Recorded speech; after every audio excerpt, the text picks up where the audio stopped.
Oke, wajah. Mari kita awali dengan bacaan Bismillahirrahmanirrahim. Mudah-mudahan dalam ridha Allah SWT kita masuk di halaman 12. Berarti kita udah melewati tanda-tanda kewalian dan wali. Di halaman 9 tu wali, halaman 10 9-10 ya. Wali, tanda-tandanya hari ini kita masuk melewati tanda itu, masuk pada makam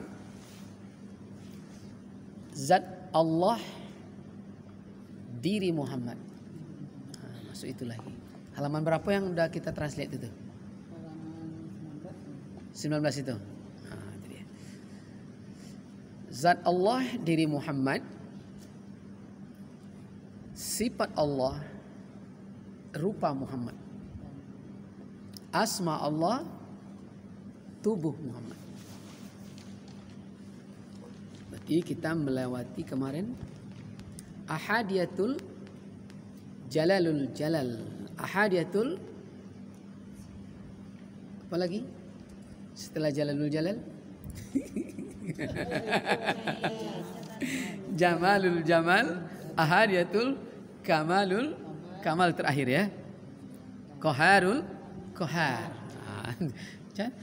Coba kait terus.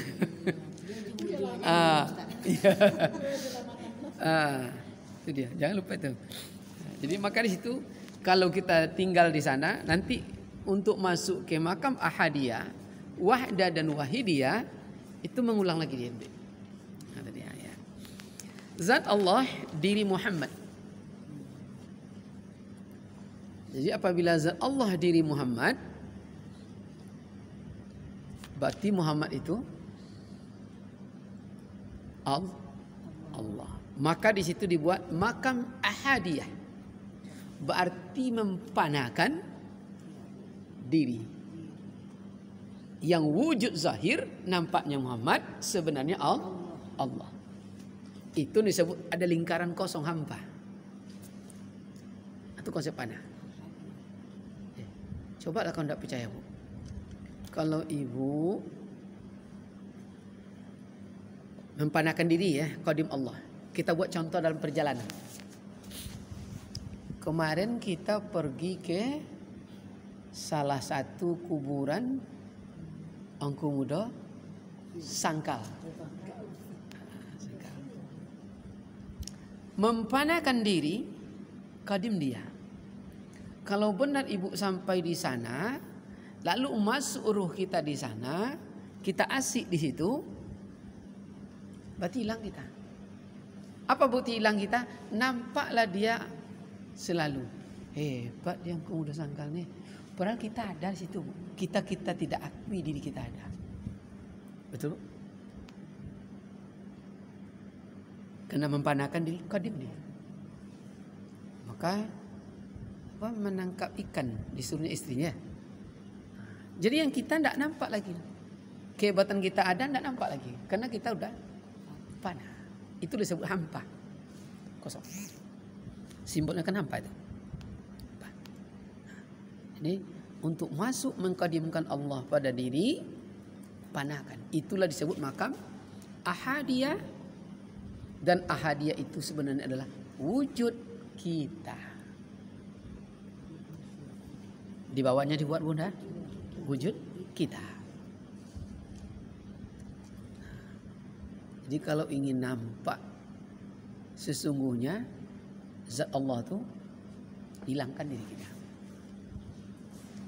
Berarti yang masak itu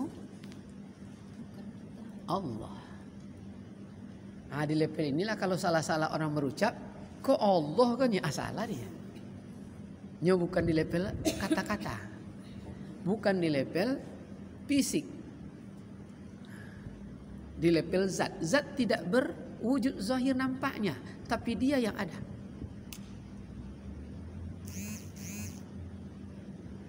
Pedas. Kan zat itu? Nampak wujud pedas itu? Enggak. Sifatnya yang nampak. Maka apabila pedas, itu tiada kita. Maka bukti kita tidak ada.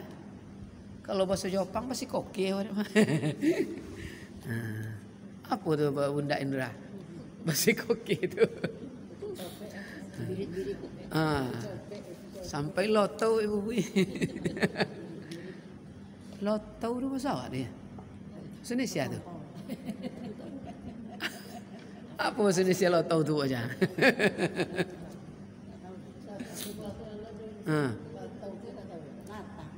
Nggak ada rasa ibunya Bu. Itu bahasa cucu Nini Miajan itu. Miajau ya, miajau. Allah tahu lidari ya.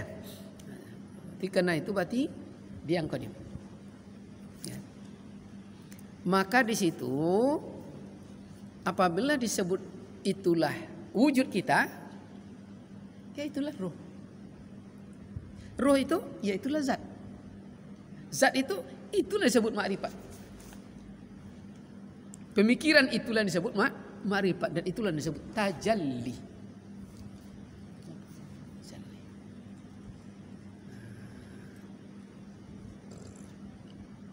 Masuk ke sifat Allah. Sifat Allah rupa Muhammad. Karena rupa bukan wajah, maka ada wujudnya situ. Maka dibuat satu titik. Kita rupa Bu. Insani rupa. Maka ada wajah. Rupa ada wajahnya. Wajah belum tentu ada rupanya. Tapi wajah adalah zat. Disebut makam wahdah, satu-satunya.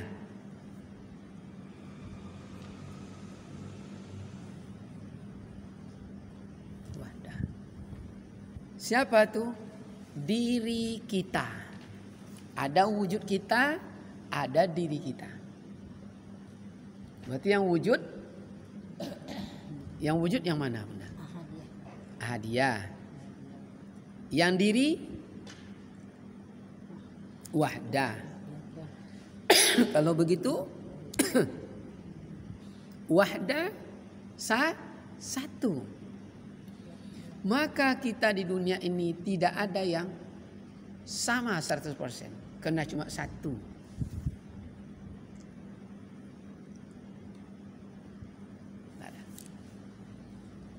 Maka karena satu inilah kita mencari jodoh. Betul Bu? Cuma ada keserupaannya. Enggak ada. Ini satu cuma. Maka tidak bisa dicari kalau begitu yang sempurna. Iya. Karena 1 tambah 1 barulah jadi bilangan. Ya. Iya silakan. Jadi Muhammad di sini ini Ustaz, apakah Nabi Muhammad atau Muhammad? Bukan. Ini ceritanya kan udah Muhammad awal, Muhammad akhir, Muhammad zahir, Muhammad batin. Beda itu kadang susah. Maka kemarin kitab ini lanjutan daripada kitab Syekh Muhammad Saleh. Muhammad awal namanya kemarin Nurani. Mana Nurani? Nyawa. Muhammad Zahir.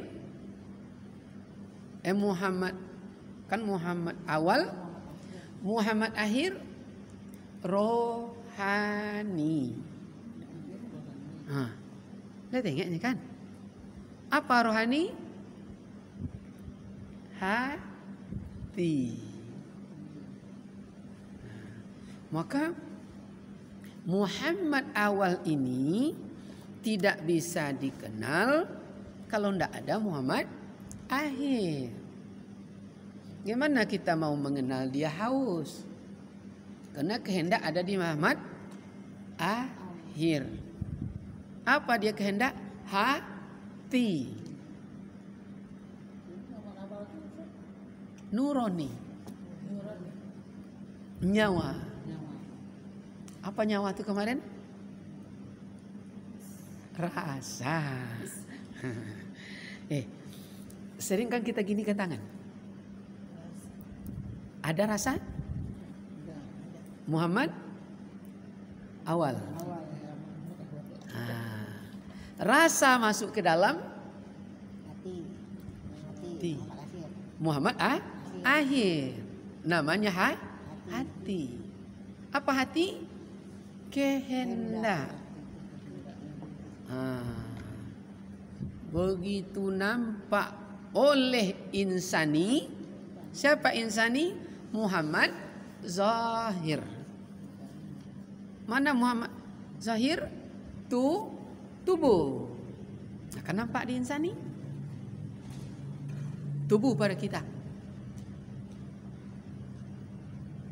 Masuk ke Muhammad batin.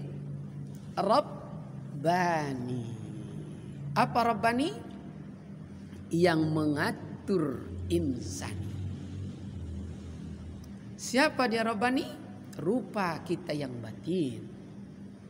Itulah yang kita selalu berdialog. Betul? Ngaji enggak? Ngaji kita ini. Pakai baju putih atau baju apa? Putih kata. Mau putih. Kan dia tadi itu yang menguasai kita. Tulis enggak? Tulis je lah. Siapa yang menulis? Insani. Yang tukang tulis insani. Yang menulis Rabbani. Apa bukti Rabbani? Tidak bisa tangannya bergerak kecuali sesuai kehendaknya, betul? Tulis ya, ini itu tulisnya, ini ngikut aja lagi. Maka ini Rabbani, ini insani, ini Allah, ini hamba. Itu kan itu ya.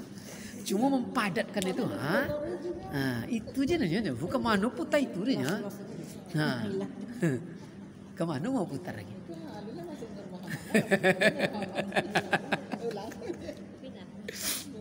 Kemana mau putar?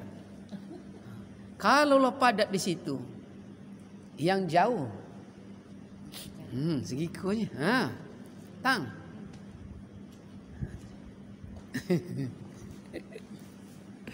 Nah, jadi tadi malam tuh sampai hampir jam 12, Bu. Kita pulang kebenarannya. Tapi kalau tidak duduk situ, banyak kita ya. Pun mau Bu menyanjung makhluk ya. Pada Allah yang ada. Lanjut. Kalau layo kata Bunda Indra deh, masuk ke asma Allah. Siapa asma Allah? Tubuh Muhammad. Tubuh Muhammad. Berarti kalau masuk ke tubuh Muhammad, masuknya ke mana? Muhammad awal, Muhammad akhir, Muhammad zahir, Muhammad batin. Muhammad zahir. Kena tubuh. Tubuh berarti mim dal. Muhammad. Tubuh, bukan badan. Tubuh. Tinggal nenek Saten.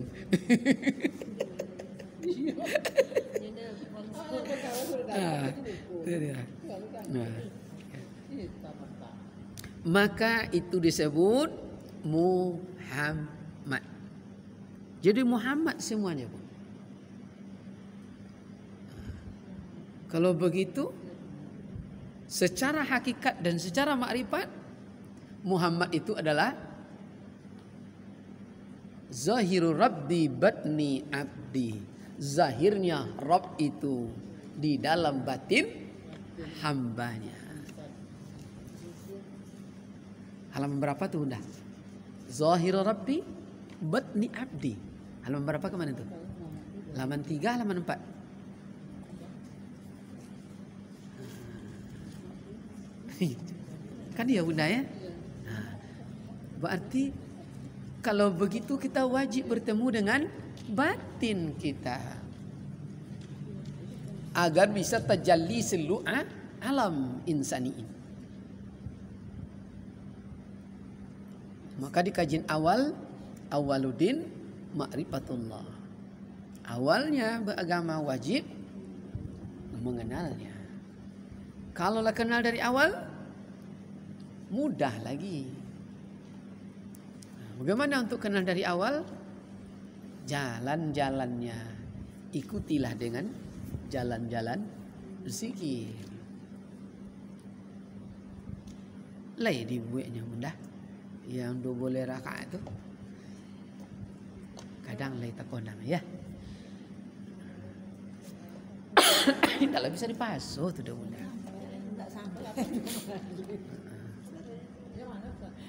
Taubat hajat sebelumnya 12 rakaat.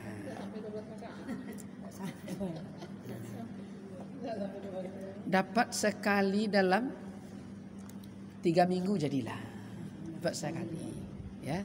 Salat hajat 12 rakaat. 2 rakaat 1 salam. Berarti 6 rakaat cuma. Rakaat sebentar tuh ya. Paling-paling 40 menit. Iya. Jadi boleh bunda lakukan cari posisi yang nyaman sesuai Rabbani. Betul? Ikuti Rabbani agar insani tidak tersiksa. Itu malam Ustaz. Ya malam. Nggak enak pacaran di tengah orang ramai. Betul? Enaknya mojok. Betul kan? Iyo jam 2, 3 dini hari itu mojoknya. Orang asik tidur, kita asik bisik-bisik. Itu caranya. Iya ndak apa, biarlah mantan pacar di situ kan. Awak di siko. Awak pasti buat takut.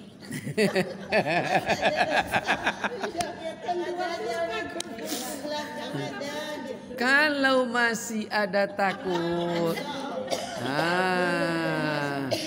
berarti belum ketemu, belum mengakui Rabbani. Yang takut tuh makhluk lain, takut dengan Rabbani.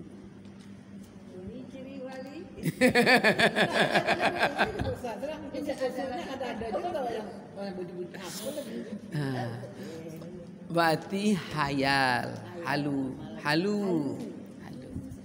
halu itu hanyalah pikiran semata. Dia tak ada. Dan halu itu hanyalah rekaman-rekaman lama yang diaktifkan. Jadi jangan diikutkan diputar lagi rekaman lama tuh ya. Dia tidak ada itu doh. Tidak ada doh bunda. Nanti bunda tidak percaya, bangun. Jam berapa bunda bangun? Pikirkan. Apa dipikirkan? Hai kuntilanak, jin tomang hantu belau. Kalau benar engkau ada, aku ingin melihat wujud zahir. Takkan ada dah bunda. Kan ada. Itu hanya halu kita. Dia jelas gaib. Udah dikatakan dalam Al-Quran dia gaib. Tidak mungkin dia bisa zahir. Maka ada alam nyata, ada alam gaib. Yang alam gaib digaib. Tak bisa. Nah, siapa yang bisa menguasai alam kedua itu? Hanyalah Rabbani. Maka tubuh kasar tidak juga bisa masuk di level Rabbani. Dia batin, maka dia bisa menyelami dunia batin. Maka nanti ibu ada selayang itu. Karena tidak bisa, dia tidak zahir, dia batin. Dia batin. Jadi batin tidak ketemu. Maka orang tuh ada perasaan, ada orang gitu. Iya, itu perasaan. Bagaimana hilangkan itu? Menghilangkan. Kan namanya Rabbani. Rabbani itu yang maha menguasai kita. Yang maha menguasai insani. Yang maha menguasai Rabbil Alamin. Alam yang zahir. Duduk di keyakinan itu. Pegang itu. Hadap itu yang tiada bermasa. Tiada berkira. Sama ada pagi, sore, siang dan malam. Bangun atau jaga. Tidur atau terlelap nama. Duduk di level itu. Maka sebelum kita masuk di level itu, untuk zahirnya minta redonya. Maka filsafinya ilahi anta maksudi warido. Kapan cara supaya sama luar dan dalam? Jangan kasih dia jambatan lagi, tapi senyawakan dia. Kalau begitu tariklah nafas. Senyawa dia. Dalam keadaan tertahan, ilahi anta maksudi waridho. Lepas. Allah. Akui dia. Tarik lagi. Asyhadu alla ilaha illallah. Wa asyhadu anna Muhammadar Rasulullah. Tapi kalau masuk di level tunggal, jangan lagi Muhammad di bawah. Asyhadu alla ilaha illallah. Allahumma salli ala Muhammad. Karena Allah tu berselawat kepada Muhammad. Maka dipikir, innallaha wa malaikatahu yusalluna 'alan nabi. Allah berselawat kepada Muhammad. Gimana maksudnya? Batin ucap selamat kepada zahir. Maka boleh kita bunda mendoakan zahir dengan batin. Gimana caranya? Minimal asyhadu an la ilaha illallah Allahumma salli ala Muhammad. Ku hadiahkan fadilat setiap huruf membentuk kalimat, membentuk ayat, membentuk surat. Disebut Al-Fatihah, khasiatnya kepada insani, tubuh kita yang zahir. Apa keinginannya? Sehat, tenang jiwanya. Baca Al-Fatihah itu kembali. Tarik nafas. Bismillahirrahmanirrahim. Alhamdulillahirabbil alamin. Arrahmanirrahim. Maliki yaumiddin. Iyyaka na'budu wa iyyaka nasta'in. Shiratal ladzina an'amta 'alaihim ghairil Allah. Diusaplah semua. Naikkan Nur Muhammad.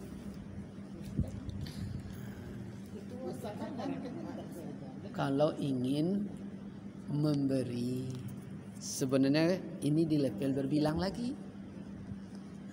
Dia kan udah maha tahu. Takluk rukun kalbi ke sifat ilmu udah tahu. Cuma kadang untuk menguatkan keyakinan berbuat syariat. Itu bersyariatkan namanya. Batin yang disyariatkan. Maka terciptalah aturan-aturan. Berusak kan.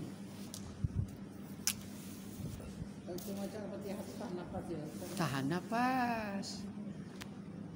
Namanya kalau lah tahan nafas, kalau bahasa Sanskertanya al-bagalimang namanya. Dia tentu bagalimangnya. Diaduk. Condo apa maduk, condo maduk pilado kambiu.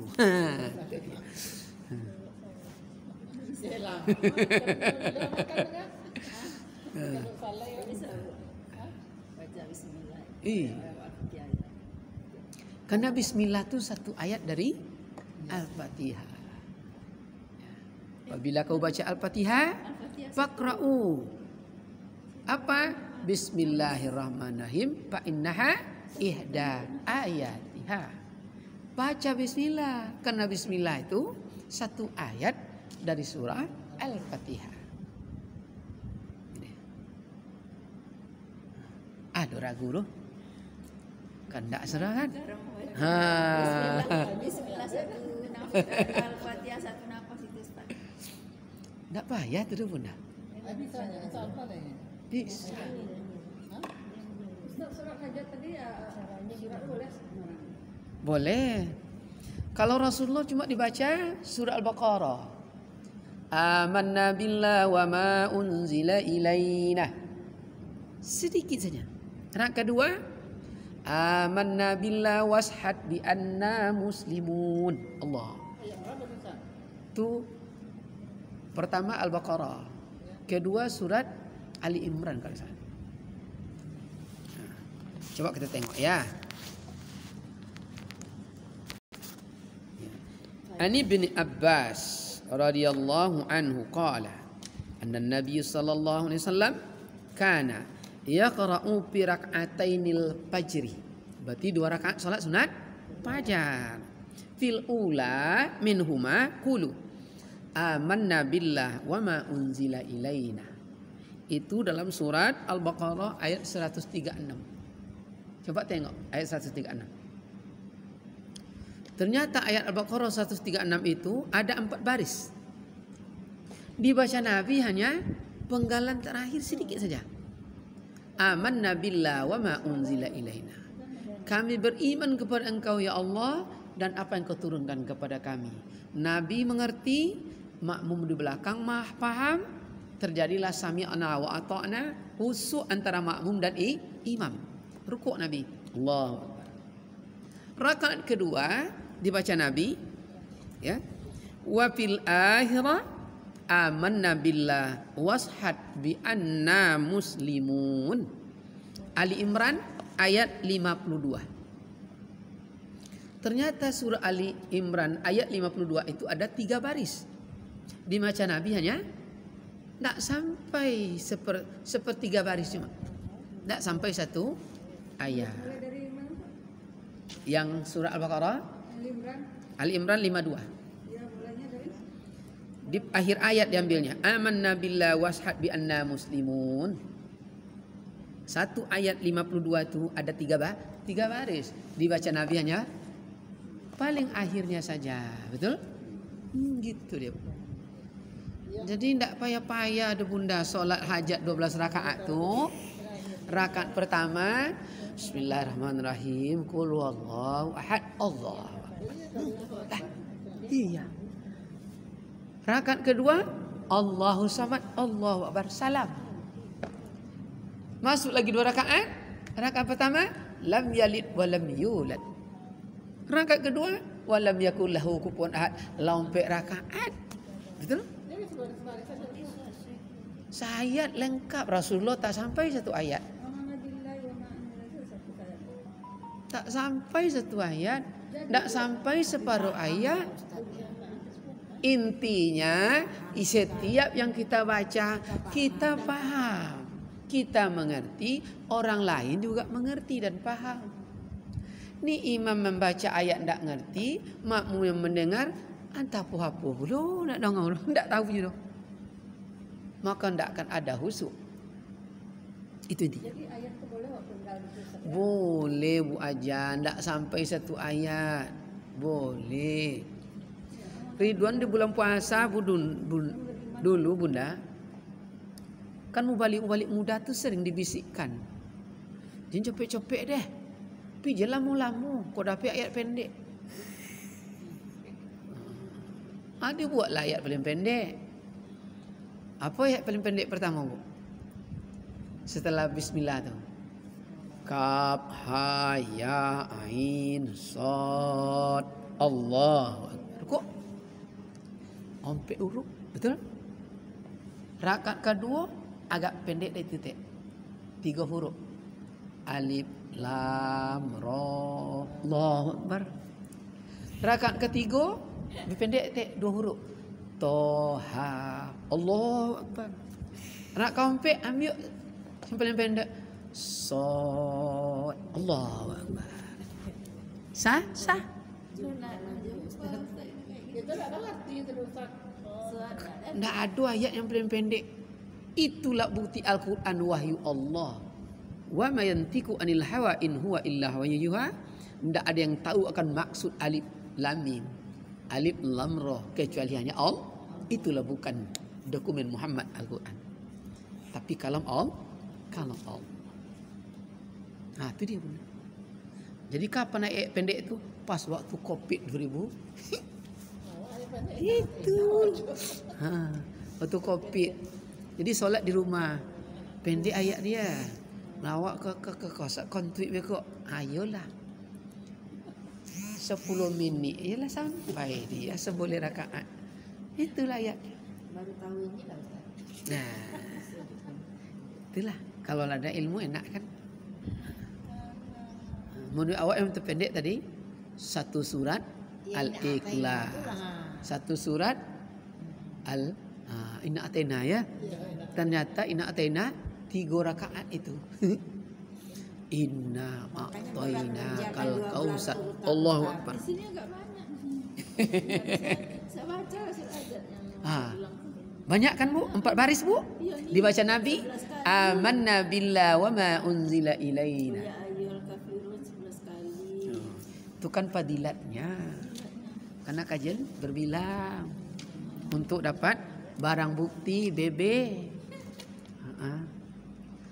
Beda duduk di level syariah dan ma'rifat. Intinya kita paham. Tuh jelas. Lanjut. Masuk kita di level asma Allah. Asma Allah